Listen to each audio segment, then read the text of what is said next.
Edit audio. This episode discusses violence and sexual assault of children. Please take care while listening. In the last episode of the Sandra Hemme story, I told you about the police officer Michael Holman and his likely involvement in Sandy's case. We're going to the evidentiary hearing for our next episode. We'll be learning a lot more about him, so stay tuned for that. In May of 1978, downtown St. Joseph, Missouri was a bustling business hub. It was lined with shops like Einbinder's, Dueling Optical, and the Little Children's Shop. It's where one would go to their office for the day, then later perhaps pick up a prescription or even a pair of shoes. Edwin and Vicki Christian were a pillar of the community. They owned Walnut Products Company, and one of their most valued employees was Karen Carter. And Karen would often babysit the owner's 4-year-old son, Eric. On Friday, May 26, 1978, Karen took the little boy to lunch at Long John Silver's and to run a few errands. Shortly after, they headed to a local downtown supply store. Memorial Day was approaching, and Eric's dad asked Karen to pick up an American flag.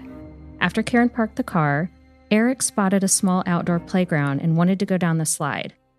It's not far from the supply shop, so Karen let Eric play while she went into the store, quickly chose a flag, and paid for it. When she walked back outside, Eric was gone. This is a transcript from the 911 call, read by our producers. Communications. Yes, I'd like to speak to somebody about helping me find a little boy. Okay, is your little boy lost? Yeah.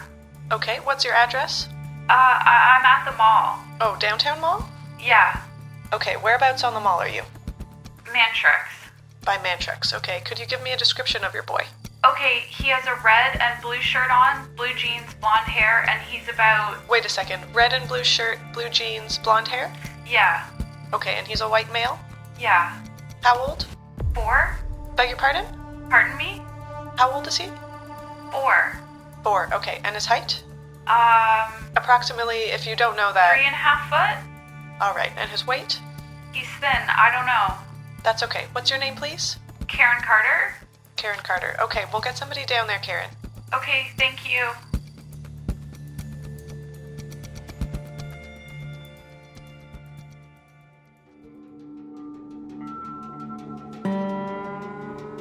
Eric had a blonde bowl cut, blue eyes, and an adorable smile. His S's often came out sounding like F's. His father described him as the happiest kid he'd ever seen in his life. Eric's body was found the following day on a bluff above a steep ravine. It was a 20-minute walk from the playground. The man who went to prison for his murder was Melvin Lee Reynolds, and I want to tell you the unbelievable story about how he got there. This episode, I'm going to veer away from Sandra Hemme for a bit and talk to you about Melvin Lee Reynolds. But you'll soon find out that these cases are closely linked.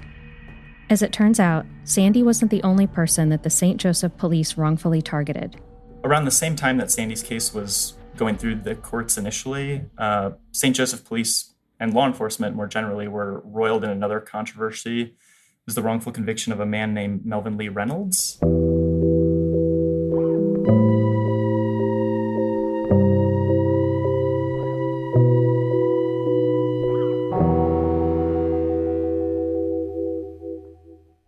There's a lot to unpack here about Melvin, and if there's anyone who knows about this case, it's journalist and author Terry Gainey. Good, it's good to talk to you again. It's good to talk to you on this fancy system that I'm holding on to and hope it works. I think it'll be great. You sound great. Terry has a slew of accolades for his work and penned a book titled Innocent Blood, where he extensively covers the murder of Eric Christian. Terry was kind enough to meet with my producer Allie and me over Zoom. He has a head of white hair and wears glasses, and he's a wealth of knowledge. I worked for the St. Louis Post-Dispatch for 28 years. While I was working for the newspaper, I became aware of Melvin Reynolds' case. I wrote a series of stories for the newspaper about Melvin Reynolds and what happened to him.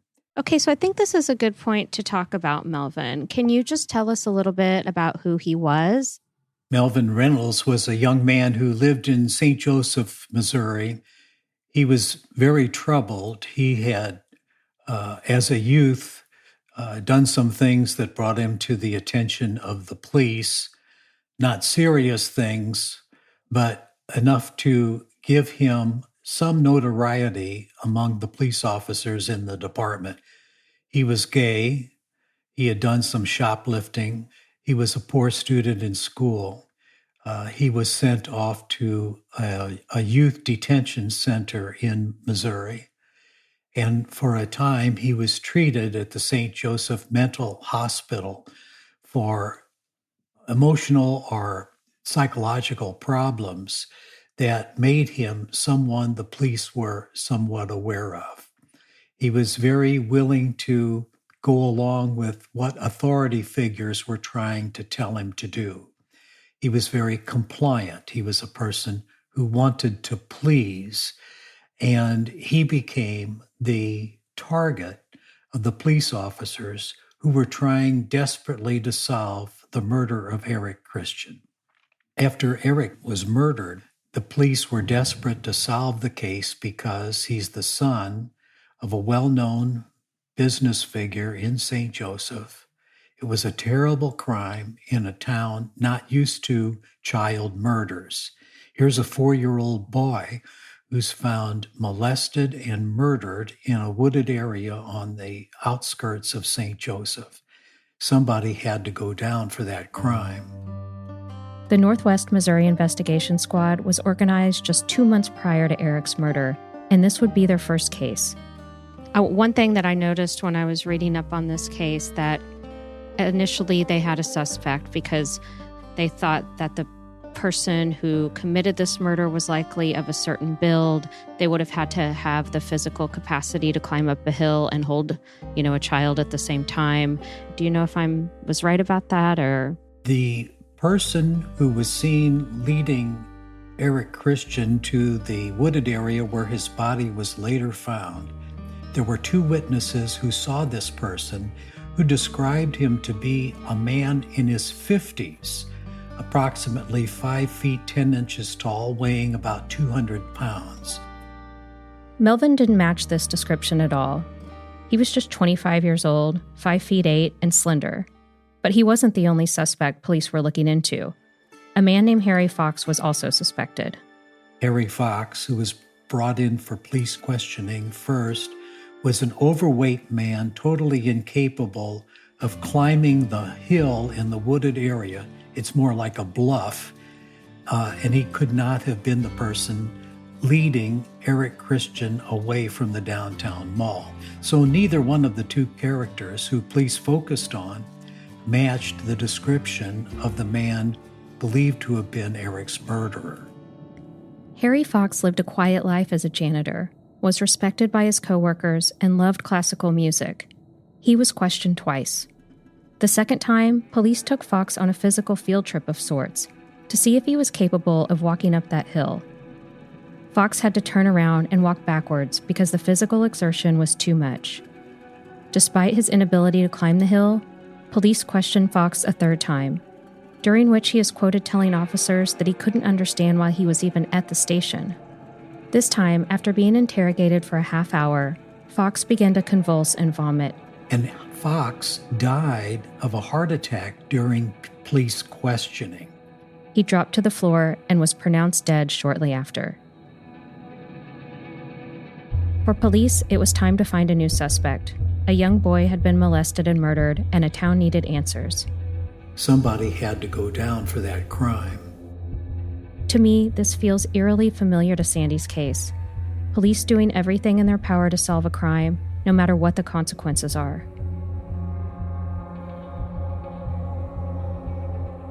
One week goes by after Eric's murder, and there's a tip.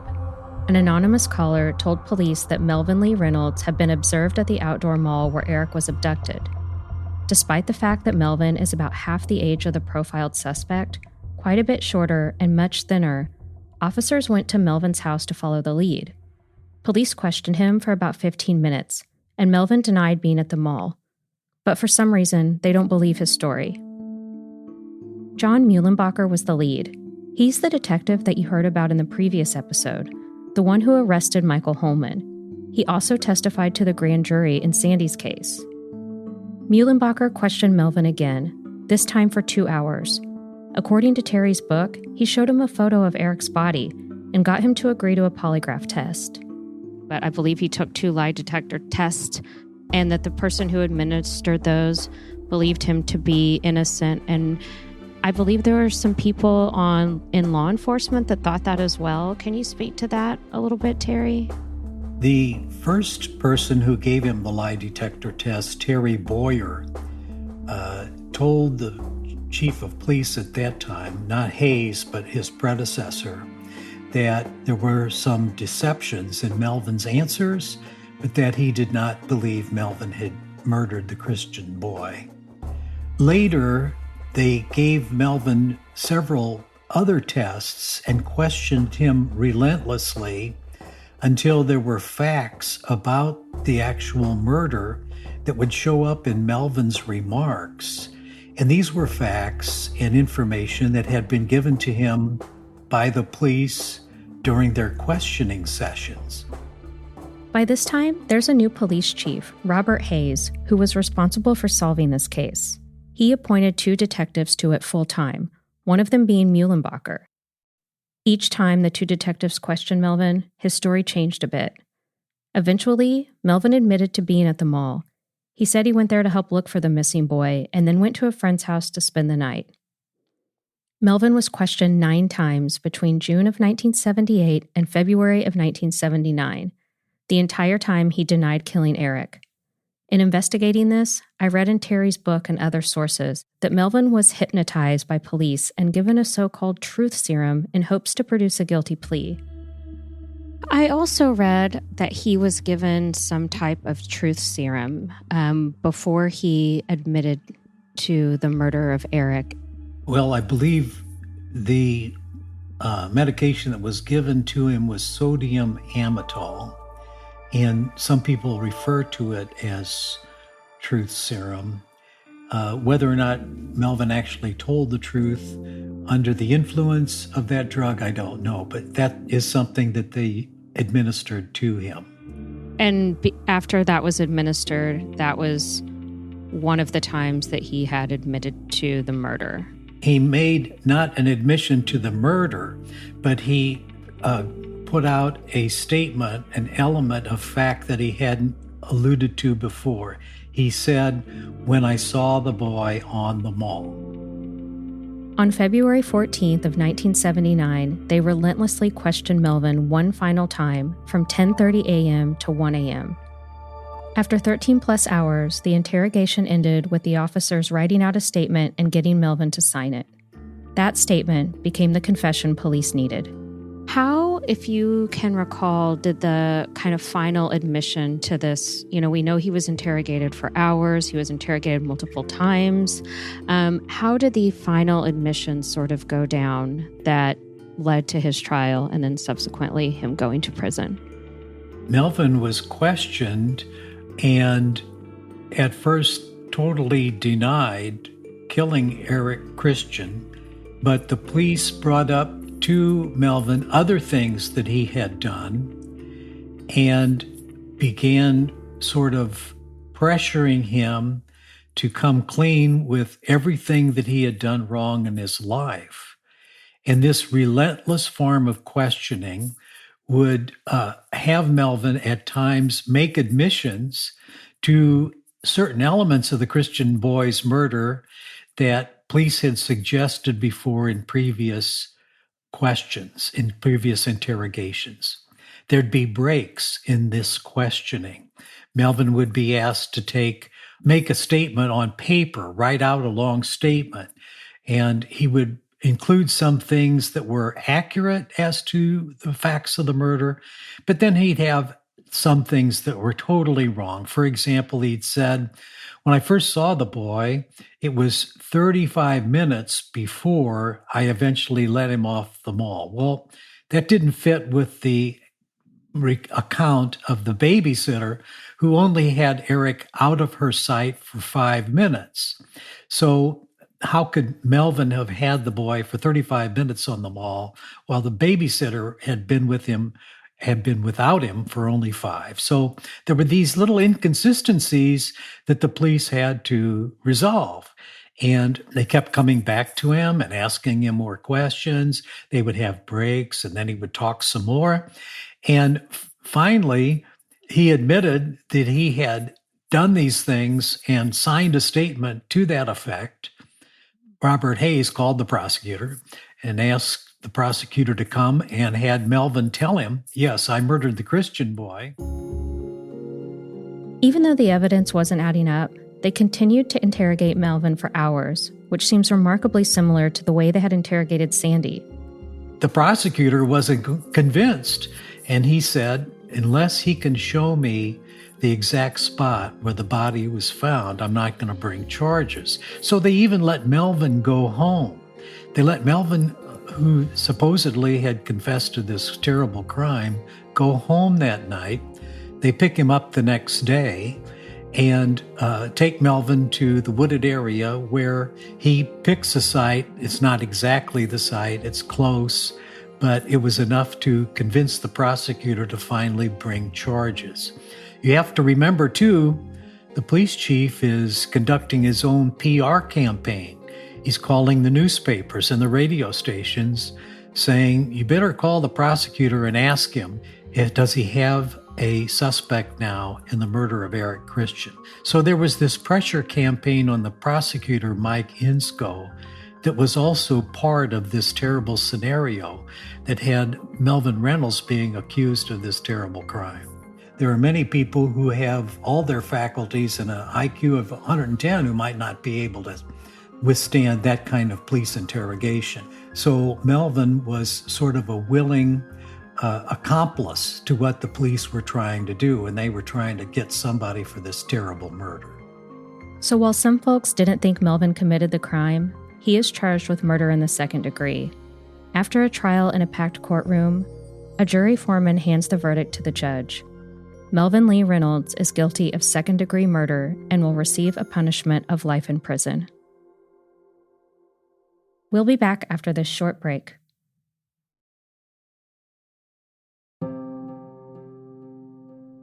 As you can imagine, life in the Missouri State Penitentiary for a small young man who was accused of sodomizing and murdering a young boy was, in a nutshell, horrific.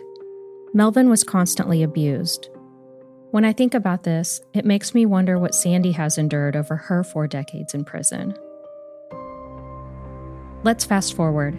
It's been 2.5 years since Melvin has been in prison when an 11-year-old girl disappears just 2 blocks from where Eric was taken.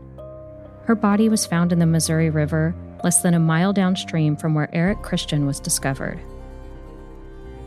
This murder is eerily similar to Eric's, right down to the location. But Melvin was in prison at this time, so he could not have been involved. A 54-year-old man named Charles Hatcher from Mound City, Missouri, just a half hour from St. Joe, looked remarkably like the artist's rendering of the suspect in Eric's case.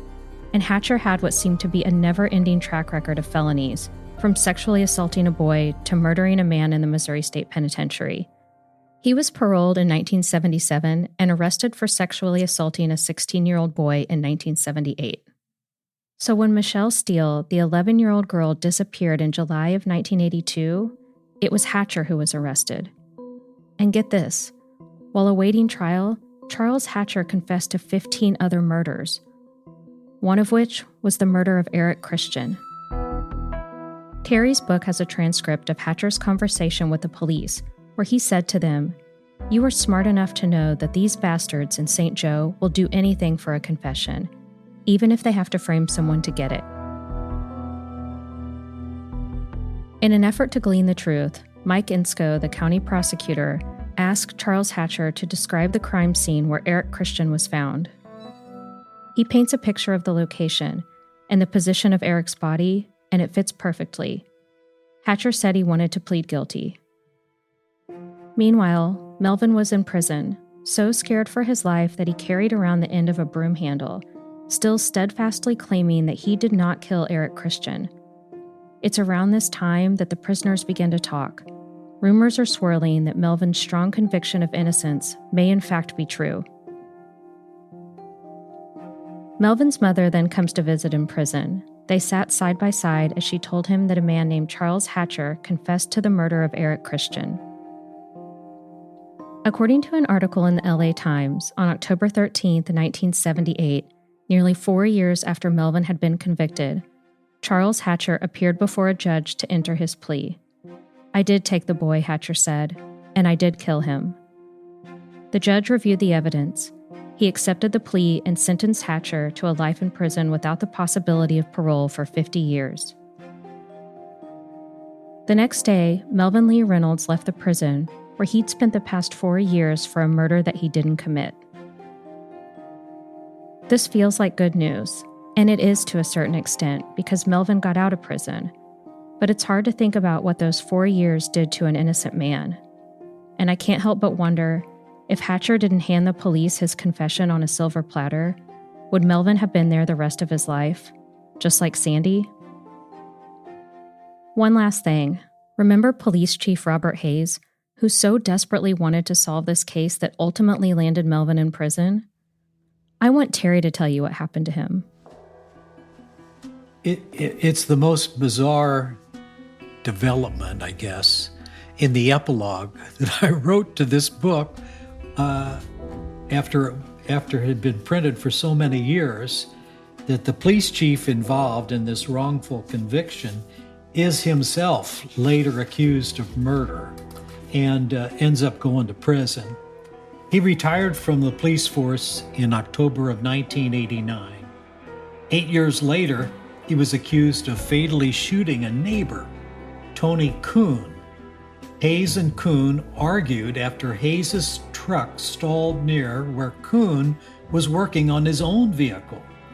Kuhn, 26 years old, was shot in the jaw and died later at a hospital.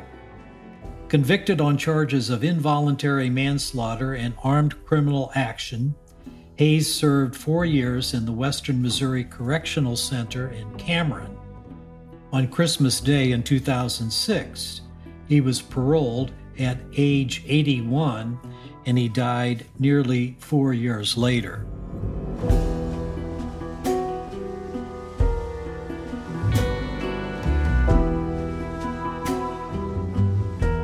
In the next episode of the Sandra Hemme story, we're heading to Sandy's evidentiary hearing in Chillicothe, Missouri, where lawyers will be presenting never-heard-before evidence, and ultimately hoping to set Sandy free.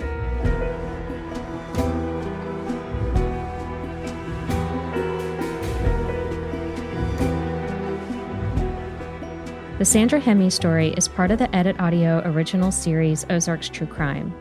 It is written and hosted by me, Ann Roderick Jones. This episode was produced by Ali Sirwa and Kathleen Speckert, and was edited, mixed, and mastered by Ali Sirwa. Our executive producer is Steph Colburn. Thank you immensely to the entire Edit Audio team and to Patrick Rendell for the theme music. A special thank you to Terry Gainey for helping to make all of this possible. You can find Terry's book, Innocent Blood, at the link in our show notes. If you want to get in touch with us, you can email us at hello@editaud.io. That's HELLO@EDITAUD.io.